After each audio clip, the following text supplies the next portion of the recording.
año es muy fácil, es uno mensual. Leer un libro mensual es muy fácil, son 10 páginas al día. Henry Ford decía, lo que es fácil hacer o es difícil hacer, es posible. Nosotros somos los que decidimos, ¿lo hacemos o no lo hacemos? ¿Me despierto o no me despierto? ¿Me levanto o no me levanto? Pero ¿qué nos está pasando en el mundo? Si hago una sola palabra muy rápida, ¿cómo está Venezuela en este momento? Una palabra. Transformación. Transformándose. Mal. Terrible. Desordenada. Destruida. Resurgiendo. Con esperanza.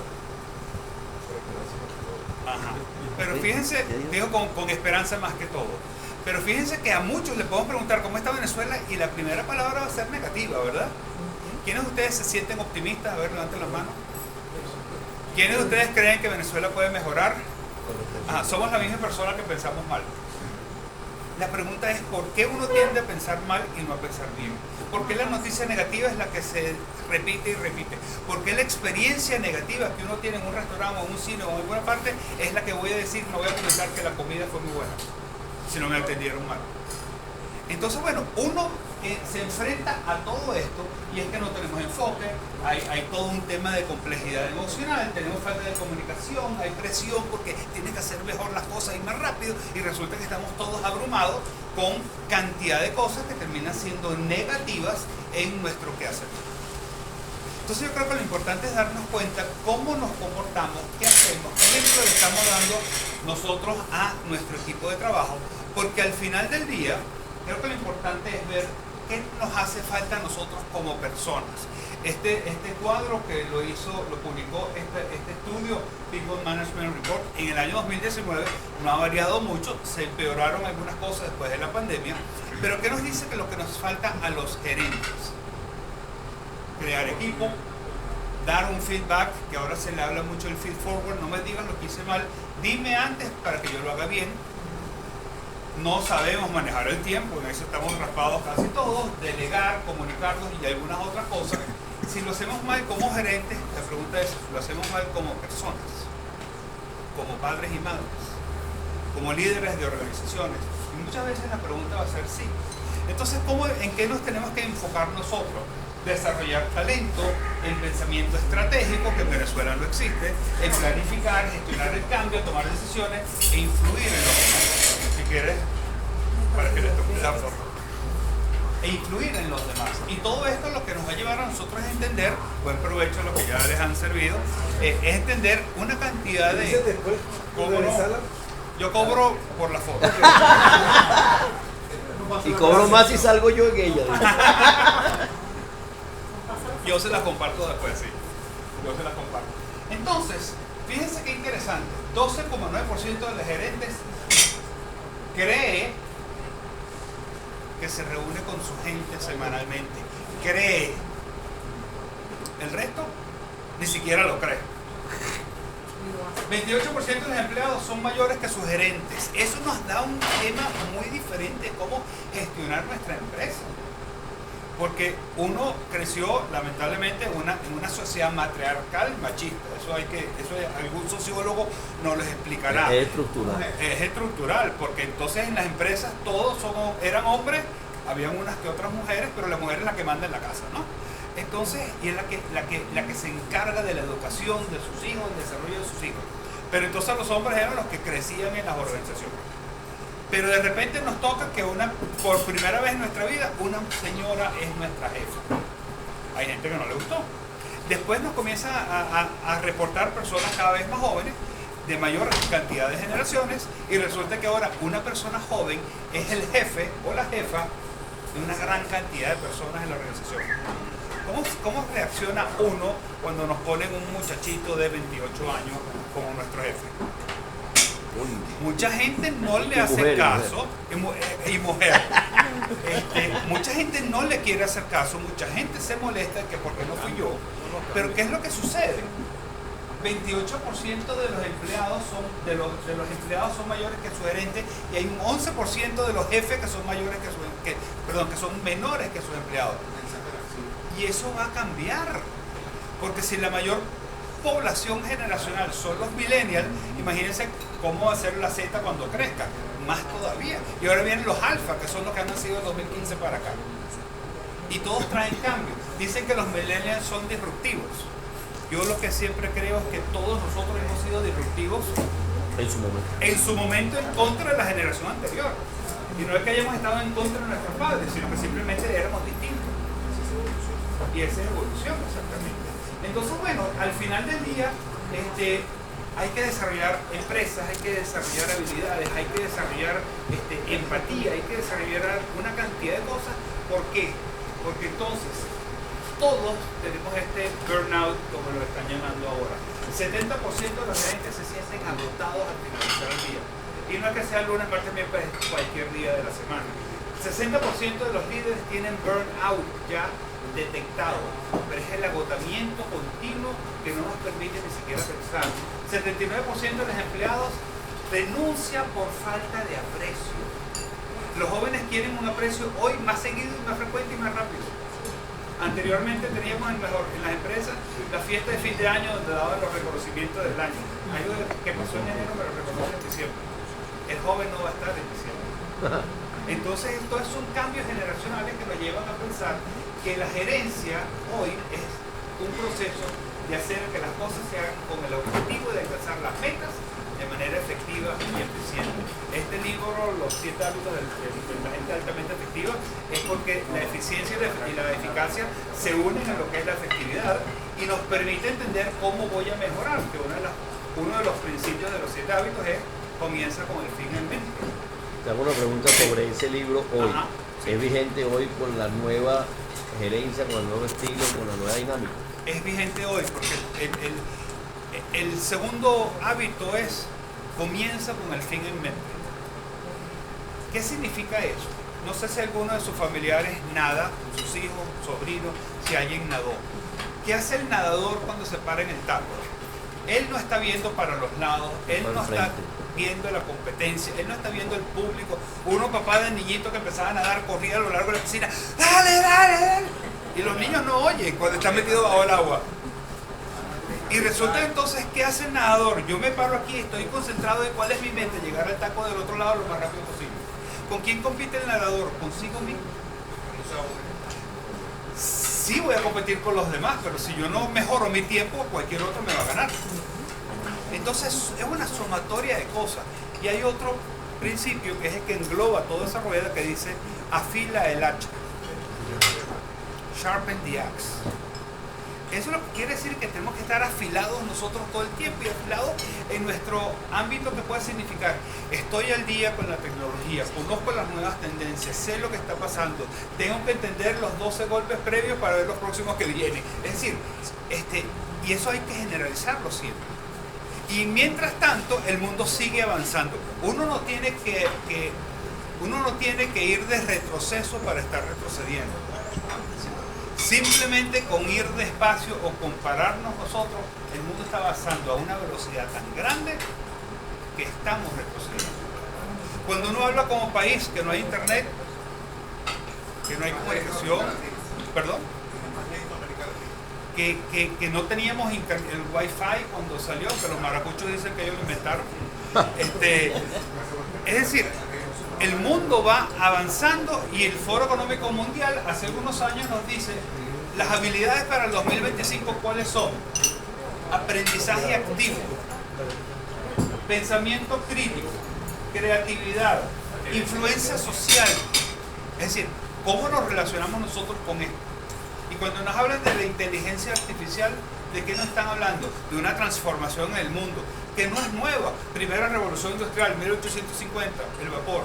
Segunda revolución industrial, todo el tema de análisis continuo de máquinas, lo que pasó en 1920. Tercera revolución industrial, el tema computacional. Cuarta revolución industrial, la inteligencia artificial. Y estamos entonces en la era del conocimiento. Y a veces uno se pregunta, ¿y en Venezuela está pasando eso? Sí. Porque cuando en Venezuela hay empresas que ya están custodiando cultivos con drones, porque los jóvenes que tenemos en Venezuela están creando cosas innovadoras, nos damos cuenta que el mundo está avanzando y nosotros no nos podemos quedar parados. Y entonces allí cada uno de ustedes verá en qué tengo que mejorar, en qué tengo que aprender y a qué le voy a dedicar el 2024. A crear mejor comunicación, adaptarme, porque la empresa que vaya a sobrevivir después de todos estos años es la empresa que mejor se adapte y la que tenga más flexibilidad. Pero cuando hablo de empresa hablo de ustedes, cuando hablo de ustedes hablo de sus hijos, y cuando hablo de ustedes y sus hijos hablo de sus empleados, porque todo se conecta. Y cuando todo se conecta, entonces nosotros vemos que cada una de las personas, gerentes o líderes que queremos ser, tiene que ser resiliente, tiene que ser comunicación, tiene que tener buena comunicación, habilidades de liderazgo, tiene que estar organizado, tener confianza. El tema de la autoconfianza se está perdiendo, y más en los jóvenes. Es decir, hay una cantidad de cosas que nosotros tenemos que ir viendo, y voy a ir acelerando para terminar y poderlo acompañar al postre. Y entonces, vuelvo a hablar de las metas. ¿Quién tiene metas? ¿Quién se fija metas todos los años?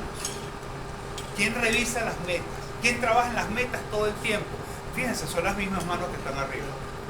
Porque obviamente cuando planificamos estamos estableciendo metas, pero alguien me dijo una vez que en Venezuela no se puede planificar. Uno planifica para ver los 3 recursos que tenemos todos: tiempo, trabajo y capital. El capital puede ser mayor, menor, lo tenemos, no hay financiamiento, no hay flujo de caja, sabemos que es limitado. El trabajo, nuestro equipo de trabajo, y a lo que nos dediquemos cada vez mejor. Pero resulta que el tiempo es algo que ya está en contra nuestra. Yo quisiera tomar un curso, si alguien sabe o alguien lo dicta, un curso de cómo ser efectivo con WhatsApp. Porque uno lo llama por teléfono físico, cartel cuando funciona, nos llaman por el celular, nos llaman ahora por cualquier tema de comunicación virtual. Tenemos las visitas de la gente de la oficina, tenemos las reuniones que tenemos que ir, tenemos los emails personales, los emails corporativos, los emails de la fundación en la que trabajamos, y encima de eso están los mensajes de WhatsApp, que todo es: necesito tu respuesta ya. ASAP, como dice el americano, as soon as possible. Es decir, cómo dentro de eso nosotros estamos enfocándonos en nuestras metas. ¿Qué está pasando hoy con mi carrera, mi vida, mi empresa? ¿Qué pasaría si yo mejoro mi empresa en pequeños porcentajes? Si alguno de ustedes dice: yo voy a mejorar este año, ¿en qué? ¿En una cosa? Si nosotros, y esto es simple ejemplo, si nosotros tenemos que un factor de 4 en 6, 7 actividades nos da un número que en este caso 4 por 4 por 4 por 4.000. Si yo mejoro uno de ellos en un punto, esta fórmula me llega 5 multiplicado por un montón de 4, ya subo de 4 a 5, ya subí 20%. Pero ¿qué pasa si yo mejoro aquí en cada una de las áreas? En ese pequeño porcentaje. El crecimiento es infinito. Entonces, para los que están en ventas, yo puedo mejorar como prospecto, yo puedo mejorar mi proceso de cierre, yo puedo mejorar mi manera de yo hablar de mi producto, yo puedo mejorar mi comunicación con el potencial cliente, yo puedo mejorar mi manera de entender que ya me dijo que sí para yo pasarle la oferta. Si en cada una de estas cosas yo voy mejorando, el efecto va a ser gigantesco. ¿Qué hace un bateador que batea 2 hits de cada 10? Batea 200, lo que resulta del béisbol. Bateador que batea 3 hits de cada 10. Batea 300 y le gana, y gana millones. Por un hit más de cada 10 turnos. Yo soy de los Leones. Ajá, yo soy de las Águilas, así que estamos igualitos. No estamos en la final. Entonces, bueno, aquí lo que tenemos que ver es, ¿qué son las metas? Bueno, las metas es lo que nosotros estamos estableciendo para ir a lo largo de nuestra vida. Si nuestra vida estamos aquí, vamos a ir para allá. En gerencia hay un principio que se llama, ¿fue el nombre? Ese mismo es. Entonces, yo estoy aquí, yo quiero ir hasta allá, y qué es lo que tengo que hacer para llegar hasta allá, ¿cierto? ¿Qué te pasa? Que la vida no es así. La vida son un montón de altibajos, sub y bajas, valles, curvas y paredes que nos bloquean, pero lo ideal es igualito definir que yo quiero ir hasta allá. Entonces, para mí las metas es una combinación de motivación, equipo, tiempo, acciones y soluciones. Es un acrónimo para trabajar en las cosas que nosotros en lo personal y en lo profesional debemos hacer. Son una cantidad de cosas que nos van a llevar a entender que yo tengo que ver esa meta hoy. No es que yo voy a rebajar 7 kilos este año.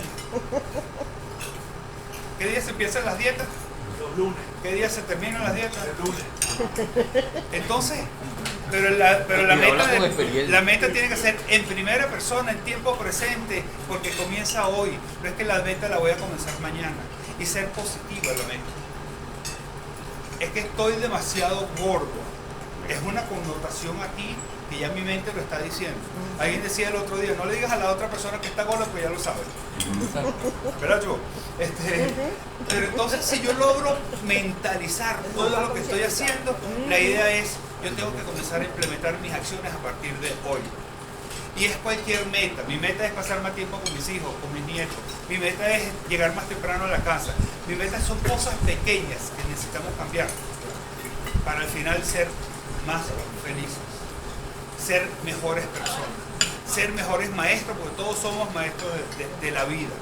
Y no voy a entrar en la definición de la meta, sino en este ejemplo que les voy a dar. En el año 79, en la escuela de Harvard se hizo un estudio donde se hacía una simple pregunta. ¿Tienes metas claras y escritas para tu futuro y planes para alcanzarlo? Estudiantes del MBA de Harvard, ¿qué porcentaje de ustedes piensan que sí tenían metas claras y las escribían? 15, 10, 5, 30. Solo 3% tenían las metas claras y escritas. 13% tenía metas pero no estaba escrita y 84% no tenía metas. Estudiantes del MBA en Harvard. Es decir, uno esperaría que fuese mejor. Si hacemos la pregunta en nuestras organizaciones o si hacemos la pregunta en nuestra familia, nos quedamos asombrados con la respuesta.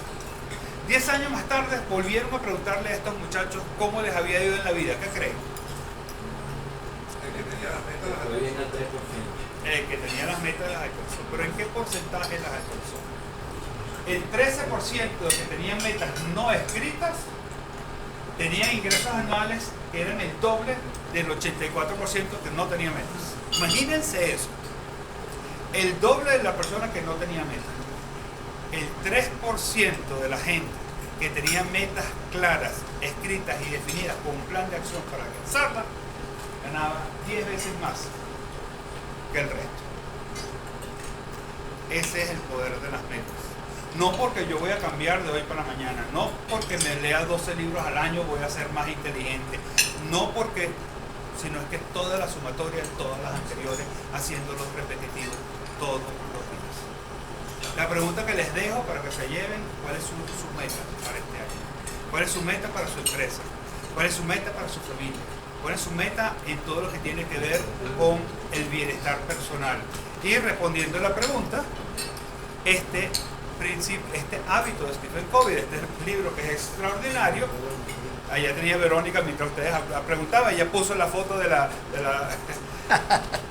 comienza con el fin en mente. Estamos en campaña política, ¿cuál es el fin? Y no es que todos los políticos del país sean presidentes porque no pueden. Estamos comenzando el año en nuestras empresas, ¿cuál es el fin? Nuestros hijos están comenzando una carrera en la universidad, ¿cuál es el fin?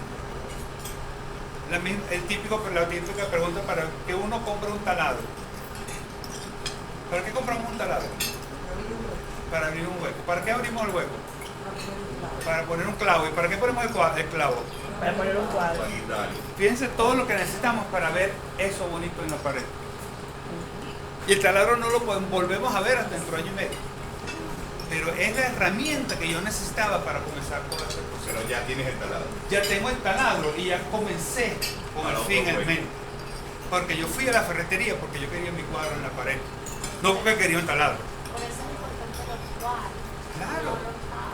Pregúntate el por qué todo el tiempo. Y la pregunta es ¿por qué hago lo que hago? Por ejemplo, adelgazar. Ajá. Quiero rebajar, pero ¿por qué? Quiero rebajar porque me quiero sentir bien. ¿Por qué? ¿Por qué quiero rebajar? Y cuando a los 62 años te da miocarditis, que supuestamente le da a los jóvenes deportistas, y yo no tengo ninguna de las características de ellos, uno decide voy a cambiar.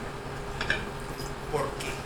Ya no es para verme bien, ya no es para estar más activo, ya no es para sentirme mejor, es porque yo quiero vivir para ver mis hijos crecer. Entonces cambia. Cuando uno le pregunta a un joven, y yo sé que me estoy robando más de los minutos que me habían dado. Cuando uno, tengo más tiempo, chévere. Cuando uno le pregunta a un joven recién graduado de la universidad, ¿cuál es tu meta? Vero, ¿cuál es tu meta? Verónica trabaja conmigo. Ser conferencista. Fíjense en la meta. Y le preguntamos a otro, tener una empresa grande. Y le preguntamos a otro, tener mucha plata en mi cuenta. Otros tenemos mucha cuenta en la plata, pero eso es otro tema. Miren la pregunta que voy a hacer. ¿Cuál es su meta hoy? La meta mía es depende de los clientes. Si hay un trabajo. Un trabajo para solucionar. Mi meta hoy ya no es ser conferencista, ya no es tener mucha plata, es producir más. ¿Cuál es tu meta?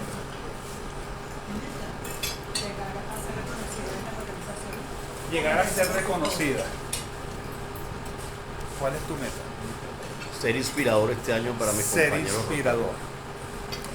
Ya no es material la meta, ya es personal. Y cuando hagamos esta pregunta en lugares más amplios, la mayoría de las respuestas de gente de 50 hacia arriba va a ser que mis hijos y mis nietos sean felices. Ahí entonces entro en tema de felicidad, que no hemos hablado en toda esta charla. Pero hasta cuando la película de Doctor Strange del año pasado, que fue la segunda película de la saga de Marvel, Doctor Strange pregunta en 4 oportunidades durante la película, le pregunta a la persona si es feliz. Creo que nos están mandando un mensaje en lo personal y en el mundo. Entonces, bueno, sí, sabemos que las metas tienen que ser inteligentes. Sabemos que las metas tienen que ser en primera persona y en tiempo presente. Sabemos que las metas hay que hacerlas. Los invito a que escriban sus metas y que tengamos metas claras. Y después comencemos a definir cuáles son los planes de acción para alcanzar nuestras metas. Se le va a enviar, por favor. Entonces ya, las metas son en un montón de áreas. Las metas hay que trabajarlas. Y hay 7 principios que son necesarios para que todos seamos más efectivos. Tener propósito. ¿Cuál es el propósito de Rotary International? Ayudar a las demás personas. Y todos estamos aquí porque nos sentimos identificados con ese propósito. Inspirar, ¿qué decías tú? Inspirar a los demás. Comunicarnos mejor. Equilibrar ese crecimiento y desarrollo de cada uno de nosotros. Innovar, porque las empresas que no estén innovando hoy ya se quedaron atrás. Y las personas que no estemos innovando hoy nos estamos quedando atrás. Planificar con estrategia y sobre todo lograr mantener a un equipo cohesionado en un momento donde no es fácil lograrlo. Entonces al final lo que tenemos nosotros que hacer es ir creando cosas. Y como les decía Henry Ford, que tenía una cantidad de frases muy interesantes, él decía, unirnos es el principio, mantenernos juntos es un progreso, trabajar juntos es el éxito. Yo lo que quiero es invitarlos a que pensemos cómo vamos a ser exitosos, qué habilidades vamos a necesitar, qué desarrollos internos vamos a tener que tener nosotros en nuestra empresa, en nuestra organización, pero en nosotros mismos, para ser creativos, innovar, estar impulsando, tener retos que nos obliguen a ser más dinámicos y tener un pensamiento imaginativo. Como decía Walt Disney, lo que podemos soñar, lo que podemos hacer. Entonces, bueno, agradecido Chugo por la invitación, agradecido por todo ustedes.